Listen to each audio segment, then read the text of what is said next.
Alas 5. Hi, hello? Madaling araw pa lang nga, sinusundo na ako ng kapatid ko. Hindi ko alam kung saan kami pupunta na naman ito. Kaya naman dali-dali na akong magbihis at kinuha ko yung jacket ko kasi napakalamig naman ngayong madaling araw.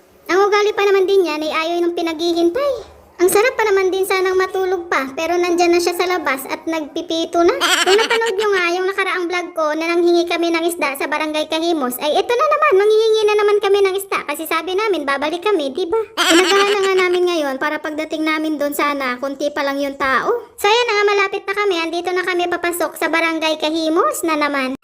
Sakto nga, pagdating namin ay napakatahimik nga naman at wala pa talagang katao-tao. Hala, nauna pa yata kami sa magtataktak ng isda ay. Nagkamali yata kami ng gising, dapat pala sana itanghali na kami magising. Meron na rin kami nakita mga kalalakihan na nagkakape pa lamang. Ang sarap sana makisabay na lang sa kanila magkape ay.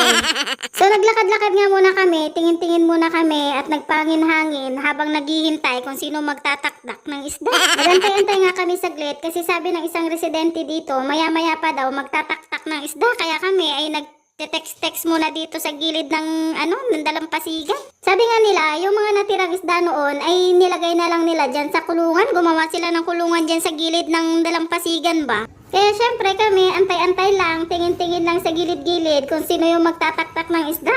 Ano bang kapal na mukha namin manghingi ng isda, kami lang ang tao muna. Nagtanong nga kami muna kung pwedeng manghingi pa kami ng isda, pero sabi ng residente nila dito pwede pa naman daw at bibigyan daw kami. Kaya naman ayan na, nagbigay na sila ng isda sa amin at isang balde na naman ang iuwi namin ito. Itong isdang hiningi namin ngayon ay ibibigay namin lahat sa mga kapitbahay namin kasi yung iba nagsabi na sa amin na manghihingi sila ng isda. Maraming salamat talaga dito kay ate kasi pinuno nila yung balde namin.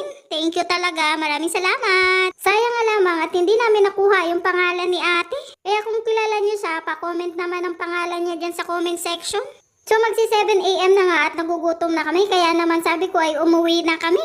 So maraming salamat sa nabigay ng isda and yun lamang po. Maraming salamat. Bye!